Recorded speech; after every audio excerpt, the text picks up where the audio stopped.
صحابہ میں سب سے آخر میں جس شخص نے وصال کیا ہے اس کا نام ہے حضرت ابو طفیل رضی اللہ تعالی عنہ۔ 110 ہجری میں وصال ہوا ہے، حضور کا وصال ہوا ہے 11 ہجری کے اوائل میں، اور ان کا وصال ہوا ہے 110 ہجری میں، تو گویا حضور کے وصال کے تقریباً 100 سال بعد زندہ رہے۔ آخری وقت ہے ان کا، آخری سال جو تھا ان کا، حج کا موسم تھا، تو وہ وہاں آگے ہجوم میں اور ایک اونچے ٹیلے پہ کھڑے ہو گئے اور لوگوں کو اپنی جانب متوجہ کر کے کہا کہ لوگوں آؤ، اس وقت روئے زمین پہ میرے علاوہ کوئی نہیں جس نے رسول اللہ کو دیکھا ہو، صرف میری آنکھوں نے حضور کا دیدار کیا ہے۔ اللہ اکبر! پھر لوگوں کا کیا پیار ہوا ہوگا۔ حضرت ابو طفیل نے کہا لوگوں سنو، اس وقت روئے زمین پہ میرے علاوہ کوئی نہیں جس نے حضور کو دیکھا ہو۔ لوگ ہجوم کر کے جمع ہوئے، حج کا موسم تھا، حج کے مسائل پوچھے ہوں گے۔ جو لوگ حج پہ جاتے ہیں انہیں تجربہ ہے کہ ہر بندہ حج کے مسائل پوچھتا پھرتا ہے، زندگی میں پہلی بار گیا ہے، اگر ہر سال بھی جاتا ہو تو پھر بھی سال کے بعد گیا ہے۔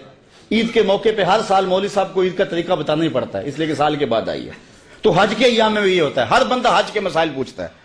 تو ایک صحابی مل گیا ہے، تابعین نے پوچھا ہوگا کہ حضور نے حج کیسے کیا، منا میں کیسے گئے، عرفہ میں قیام کیسے کیا، حضور علیہ السلام نے عرفات میں قیام کیسے کیا، مزدلفہ میں قیام کیسے کیا، رمی جماعت کیسے کی۔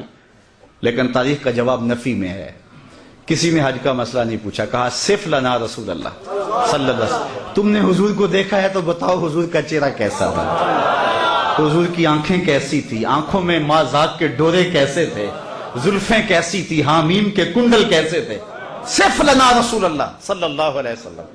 تو حضرت ابو طفیل نے 3 لفظوں میں حضور کا حلیہ بیان کیا، اور وہ آپ یاد کرنا چاہیں تو یاد ہو سکتا ہے، وصاف بن جائیں حضور کے۔ علماء نے لکھا ہے جو شخص حضور کا حلیہ بیان کرے لوگوں کے دل میں اس کے لیے جگہ بن جاتی، لوگ اس سے پیار کرنے لگ جاتے ہیں۔ ہر بندہ چاہتا نا میں ہر دل عزیز بن جاؤں۔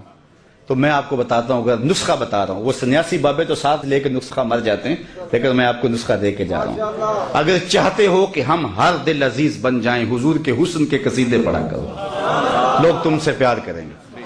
تو حضرت ابو طفیل نے 3 لفظوں میں حضور کا حلیہ بیان کیا، یاد کر لیں۔ کان رسول اللہ صلی اللہ علیہ وسلم ابیض ملیحا مقصدا، ایک تو چٹے رنگ کے تھے، حسن نمکین تھا، ہر معاملے میں توازن تھا۔ 3 لفظوں میں حضور کا متوازن، سوا صدر والبطن، پیٹ اور سینہ برابر، پیٹ اٹھا ہو سینہ اندر ہو حسن ختم ہو جاتا ہے، سینہ آگے نکلا ہو پیٹ چپکا ہو تو یہ بھی حسن کو زائل کر دیتا ہے، سینہ اور پیٹ برابر ہو تو یہ اعتدال ہے۔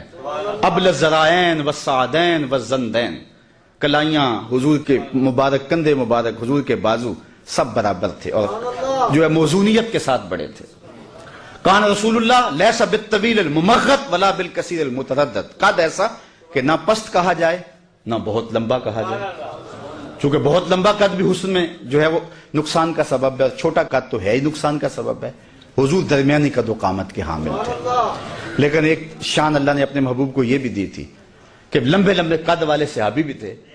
حضور کا قد لمبا نہیں تھا، حضور کا قد درمیانہ تھا، لیکن اذا جامع الناس غمرہم، جب حضور آتے نا تو 10,000 کا مجمع بھی ہوتا، حضور کے کندھے سروں سے اونچے دکھائی دیتے۔ یہ اللہ نے اپنے محبوب کو شان دی تھی، اور جنہوں رب نے اونچا کیا ہے کون اس کو نیچا کر سکتا ہے۔ حضور کے کندھے اوپر دکھائی دیتے۔ اسی طرح فرمایا حضور متوازن تھے، حضور کا رنگ سفید تھا، اظہر اللون، نکھرا ہوا رنگ، ابیض اللون، چمکدار رنگ، اللہ اکبر۔ اور پھر حضور علیہ السلام کا حسن نمکین تھا، کچھ حسن میٹھے ہوتے ہیں، جمال یوسفی میٹھا تھا، زنان مصر کی انگلیاں کٹ گئی، اور حضور کا حسن نمکین تھا، نمکین میں کشش زیادہ ہوتی ہے۔ شاہ ولی اللہ محدث دہلوی فرماتے ہیں میرے والد نے حضور کو خواب میں دیکھا، یہی سوال پوچھا، حضور حسن سبی کی نسبت حسن ملی کے اندر کشش زیادہ ہوتی ہے، اور آپ نے خود کہا ہے انا املا ہو واقعی یوسف اسبہ ہو، میں نمکین حسن والا ہوں، میرا بھائی یوسف میٹھے حسن والا تھا، لیکن وہاں انگلیاں کٹ گئی، یہاں کوئی ایسا واقعہ پیش نہیں آیا، تو اس کی کیا وجہ ہے جبکہ حسن ملی زیادہ پرکشش ہوتا ہے؟ تو حضور نے جواب کیا دیا، جمالی مستور عن اعین الناس غیرۃ من اللہ، اے عبد الرحیم، اللہ نے غیرت محبت کی وجہ سے میرے حسن کو لوگوں کی نظروں سے چھپا دیا، کوئی محب نہیں چاہتا کہ میرا کوئی محبوب دیکھے۔